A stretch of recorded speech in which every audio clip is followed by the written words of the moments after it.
One, this is the last time I'm talking about books this year because this is a 2025 reading recap.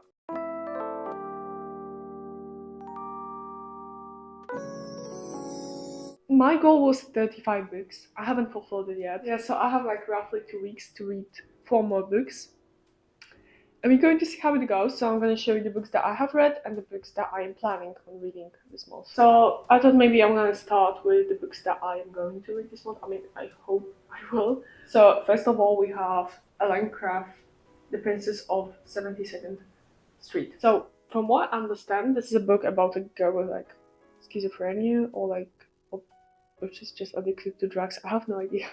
That thinks she's like the leader of her street and that all the people living there are her peasants. It is going to be a challenge for me to read it because I love the concept of it, but it's in English. I can speak English, I can understand it when people speak to me in English, I can write in English, but for some reason I am very bad at reading in English. It's not like I'm an illiterate, it's just not it's not my first language. Next one, I am like almost halfway through Your Brain's Not Broken by Dr. Tamara Rosier.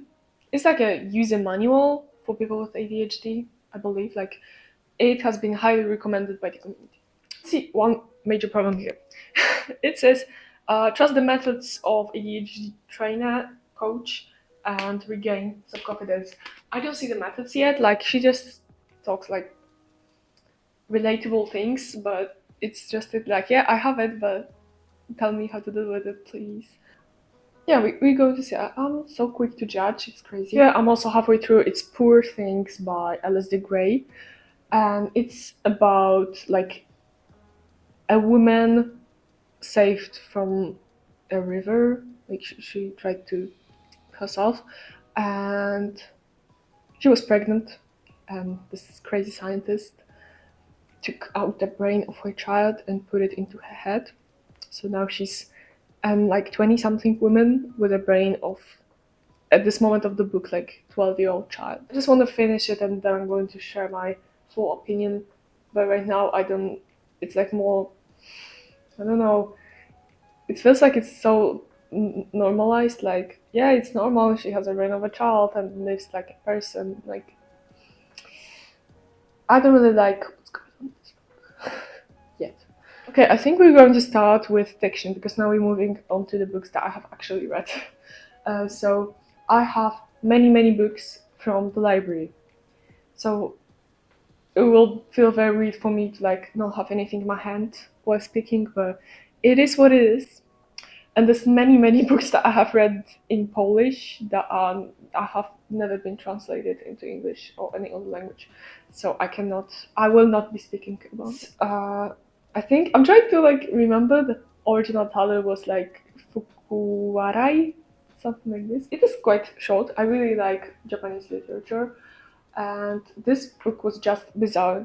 It was just bizarre. I don't know. I don't know. This was the first book that I have read this year, and I was so surprised because what is this?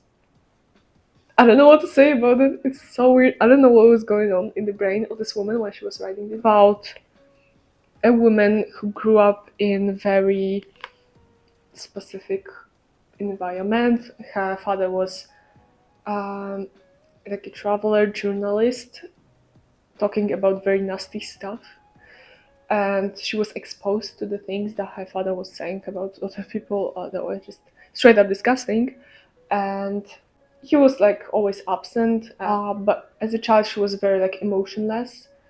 She experienced like no emotions. She never cried, she never like, did all the things that children do.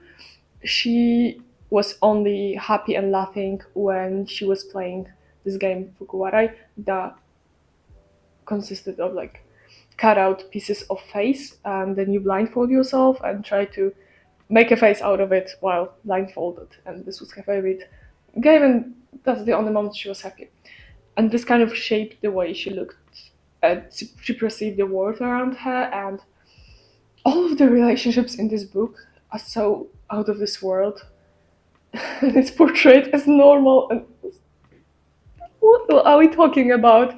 Like, some of these people are also like straight up creeps, and we're acting like it's, yeah, they're great people. No, they're not. This is I'm saying this is just bizarre. I cannot explain this. It just shows her relationships with people later, like further on in her life, and how extremely weird they are, and how she just goes along with it. Like, yeah, sure, that's how they are. So if you like weird books, get this. But I'm just so confused. It's going to be controversial. It's Ministry of More Planning by Amanda Licoe, and it was so highly recommended. I cannot believe in this. But it was so bad.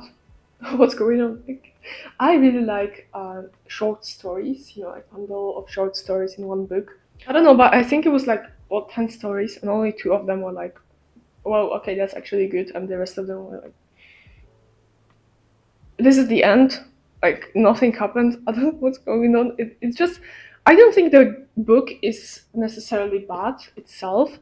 I am just not the target of it, and I didn't enjoy it, but I don't think it's bad because it has great ratings. Like, people love this book, so it's just me. The next one is Where the Crow That Sing. I just learned this word. I never thought of like what is it called. So it's about a girl who was raised and like lives on wetlands. I really loved it. Like, it's so many genres in one book. It's just like normal fiction, but then it's a bit of romance, a bit of drama, a bit of a criminal sort of.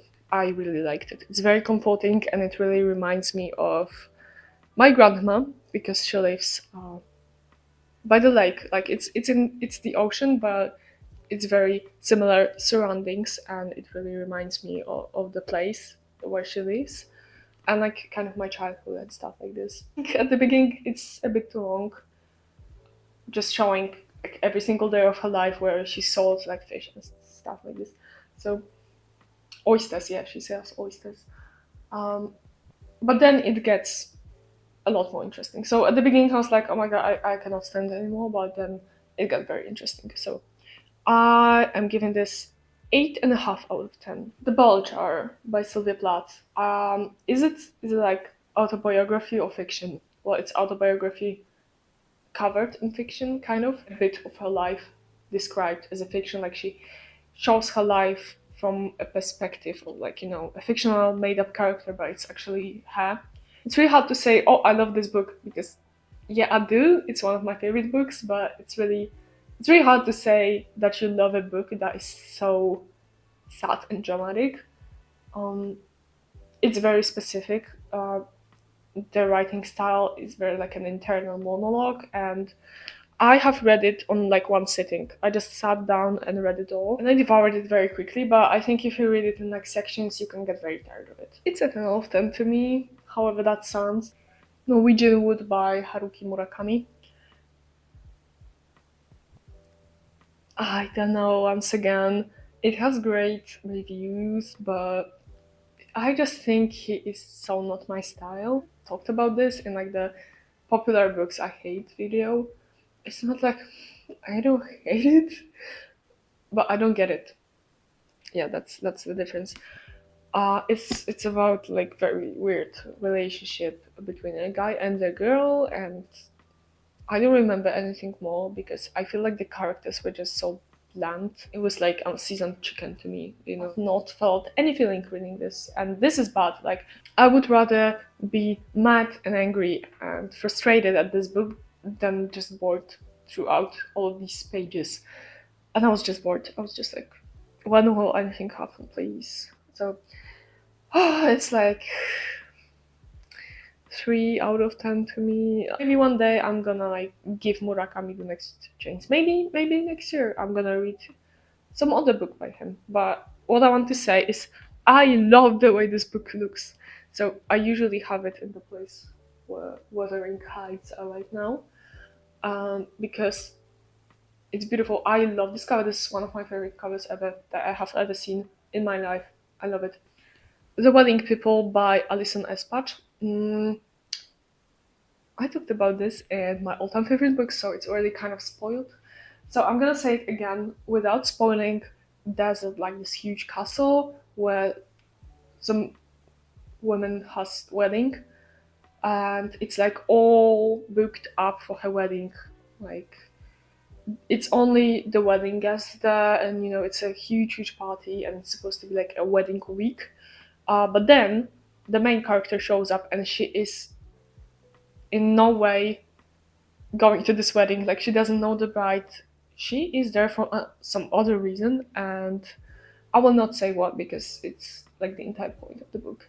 I have bought it to read it when I was on holidays, so I thought it's going to be like very, I can turn off my brain and just enjoy some like simply maybe like dumb book, because that's what I read when I'm on holiday. But it was not. I had so much fun. I was sitting at the dinner table and thinking, oh my god, can I come back to get this book and just read, because I need to know what's going on. Before we say goodbye, bye. Bye bye. Toshikazu Kawaguchi. Obviously, it is like, what, fourth, fifth part of Before the Coffee Gets Cold. And I have to say it, he needs to stop now, because there is nothing happening in this series anymore. I feel like the last time something happened in the series was the second part, and that's when he was supposed to stop. And yeah, I'm going to buy these books until he stops writing them, because I am like this. I need to finish the series. It's just stories and stories. If you don't know, this series is about a cafe that has this weird service where you can order coffee and sit at this one table and go back in time, but you cannot change the past. Very cozy, it's very feel good, but I feel like really nothing is happening since the second part. So yeah, I would say it's like, what is it?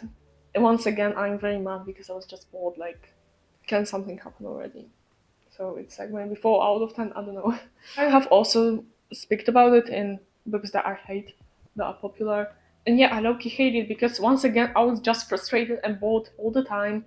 This book is one relationship and like nothing is happening. What's going on? There was so many like 5 years later, 10 years later, like what's going on? Nothing was going on. Literally, I feel like the time skips were for something to happen. And yeah, probably this book is good for some people because it has great ratings and people love Sally Rooney, but I was so bored and frustrated while reading it. I don't get the concept of it. I don't know. What do you love about this book? I really need to know because I haven't figured it out and I want. Maybe I'm gonna give her a chance by reading Intermezzo. Right now I'm very like disappointed and it's like 2 out of 10 to me. I don't know. My notes here. It's One by One by Ruth Webb. It's another like criminal book. It was the first book I read by Ruth Ware. I mean, I really like the plot twist, but now as I read Ruth Ware, I feel like she has this kind of scheme in every book, and I can kind of tell what is going to happen, and I really don't like it in books.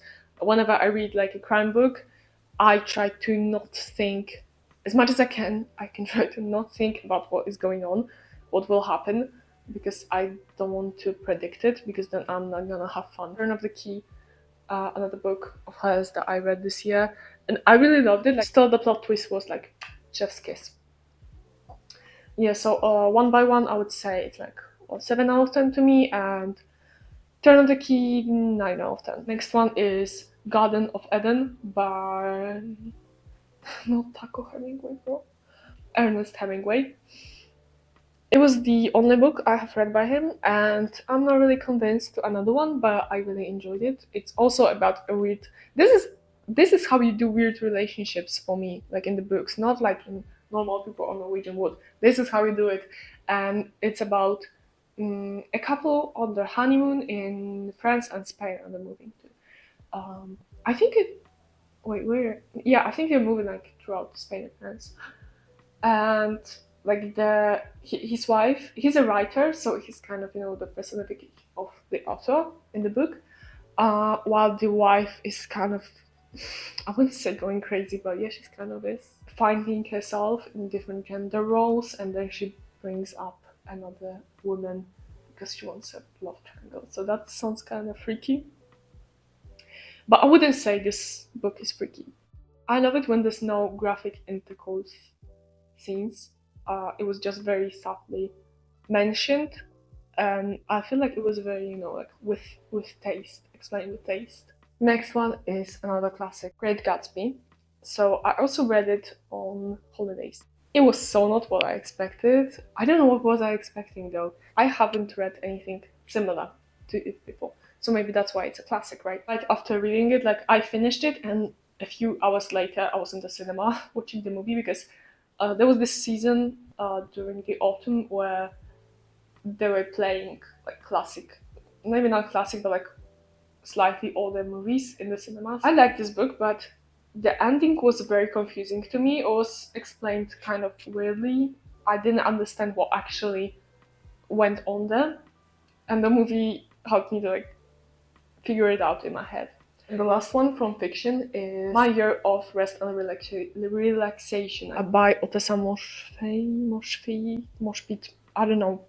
I love that book. This is one of my favorite books now. I really love books about like people kind of going crazy for no reason. Like there is no tragedy in the background, and it's I think it was like 90s in New York, and this girl is like she's just very miserable and depressed, and she is trying to find this mix of like psychotropes and sleep pills, and find this exact mix that will make her go to sleep for an entire year, so then she can wake up and have like catharsis. So I'm not gonna spoil how it went, but yeah, at some point it was kind of boring. Like every single day looked the same, but that's how it just goes sometimes. But you know what? I really love this book. Like for some reason, however that sounds, I had so much fun. But it was so not fun. I don't know why I had fun. It's very, very specific. If you like weird books, this is another weird book. But this time I really loved it. I've talked about Educated before on all-time favorite books. It's an autobiography by this woman. I'm gonna try to speak like very shortly about this because I have already did. About this woman who grew up in very, very, very hermetic. What is it? It was just her family. Like her family was making their own food or buying just from their neighbors. Seems like I think it was actually said that her father was very like severely bipolar. I don't know if you can say it like this, but he was bipolar, and he had this religious psychosis, and it was just a very abusive household. And the things happening here are just so unimaginable and unimaginable. I cannot believe in them. It's crazy to me to think that probably many people live like this still, and it's terrifying. And I wouldn't say it's so because it's called Educated. 90% of the book is about what was happening in her house, and then 10% is about her actually getting educated. So it's not like the entire point of the book, but it said that education and going to university and like finishing school has made her, you know, get free. There are actually like interviews with her parents on YouTube, and this is why I like see that these people exist and that this bizarre house is actually real. And it's just straight up crazy. North Korea Journal by Michael Palin.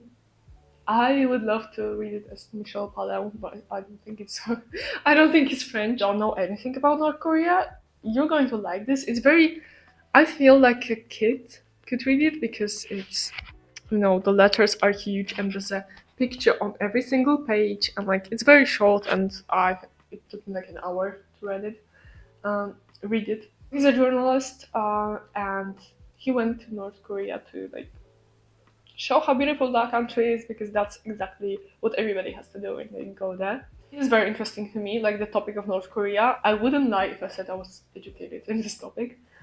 And yeah, this is just very, very basic knowledge. If you know nothing about North Korea, you're going to find it very interesting. But to me, it was just like, yeah, that's basic knowledge. So it's harmless. Life-changing magic of timing up by Marie Kondo. I love my girl Marie Kondo, okay? You know, when I was watching the series, it made me very like motivated and inspired to just get up and throw everything out. And that's exactly what I did. Like, I mean, not everything, but like all the things unnecessary. And now I wouldn't say I consider myself a minimalist. I don't have any clutter in my room. No, I don't. That's what I can say with 100% certain confidence that I do not have any clutter in my room because of her.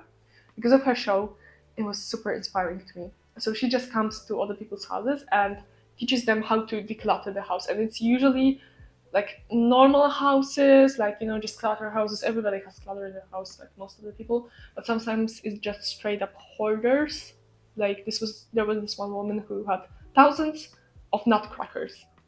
She had an entire floor in her house dedicated to keeping her nutcrackers, and it's what I really love this way of minimalism. It's like, I think it's called hedonistic minimalism. So you just keep the things that make you happy, and this is what she talks about. Like, if you hold this and it doesn't spark joy in you, or you know that like you are not just straight up using it, throw it out, like give it away. Something sold it. And I really like this because I was so scared it was gonna be like, this woman lost her 2001 nutcrackers and what, she's going to throw them out now. But like, no, she has this really great methods that let you keep the things but still not be cluttered. This book is like, if you need a manual for what she said in the series, like you need to see it on page, yeah, go buy this book. But it was not interesting at all to me. I have not learned anything new because I have watched this show, so I knew it all. So watch the series. Watch the series, yeah, that's what I'm saying. Now I don't have the books. This is all the books because the rest is in the library. So what kind of light is this? Like, I feel like they have a nest in my room because it never dies. It's been like a month. The Beatle Wives by Mark Shapiro. I'm gonna be honest, I know nothing about the Beatles. Like, I know a few songs, I knew the names of the members, and I still don't know much. But this book was recommended to me by my friend, and I thought, yeah, okay, why not? And you know what? I feel very imbalanced after reading this book, because now I know nothing about the Beatles, but I know everything about the Wives, and you know, it's kind of, most of the times it's shown that they are evil to the wives. Like, most of the times, very imbalanced. Like, now I feel like they were just straight up evil because of the things that I have read, but also I am seeing just one perspective in this moment. But if you are into the Beatles, like, you know their lives and stuff like this, yeah, read this book, go ahead, because maybe you're going to see, you know, from many perspectives, not just one. Is, okay, this is a long title, so let me read. Black Box, the memoir that sparked Japan's #MeToo movement by Shiori Ito. And this is the moment that I say, like, I was very hesitant. I hesitate with giving a rating on Goodreads because I was like, yeah, I would give this 10 out of 10. Yet it feels very unserious to like rate a book like this because he also describes experience with being raped. I don't earn money from YouTube, so I think I can say things like this. And I was so angry reading this and so terrified. See how, you know, seemingly so modern and, you know, oh, Japan lives in 2050 kind of society is so far, so far back. Like, the police were acting like it's the first time a woman has ever been raped, and they were acting like making matters worse for her, and it was so frustrating. But I'm so glad she has wrote that book because maybe it's going to open eyes for so many people. Like, she got almost no help from the government, from the police, from the lawyers. Like, nobody wanted to help her. Another terrifying book is Good Women of China by Xue Xinran. I tried to find how do I pronounce it. I love this book, but it's also very terrifying. She's a journalist, and I feel like it's from what I read, I conclude that she is kind of very revolutionary in the country because she had this radio station that was mostly about women for women, and it was in like 60s 70s, so you know, China 60s 70s, yeah. And she traveled to China and talked with many women that sent letters to her with very crazy situations, and all of them were so tragic. Oh my god, like especially the first and the last story. I don't know if it's because of the placement in the book, or just it was so dramatic. Oh my god, I had night terrors about. I love documentary books because it opens my eyes to how well I am. Like I am so privileged to live in this country, in like place that I live, the times that I live and stuff like this. Because some people have it so oh my god, I would never in my dreams or dreams in my nightmares think that it could be so bad in some places like this. Once again, seemingly developed. Okay, the next one is I Love Russia by Elena Kostuchenko. I did not like that book, straight up. The only thing that like stayed with me was the fact that sex workers and drug dealers learned a lot more money than like medics. What's going on? Honestly, it wasn't very groundbreaking to me. Yeah, I'm gonna reach out to some other books about Russia because I'm interested in the topic, but this one was not necessarily very like groundbreaking to me. So these were all the books that I have read this year and I'm planning on reading this year. And let me know down in the comments what were your favorite and not favorite books, or maybe you have read some of these or have some different opinions on the books that I have talked all about. See you hopefully next week. Bye bye.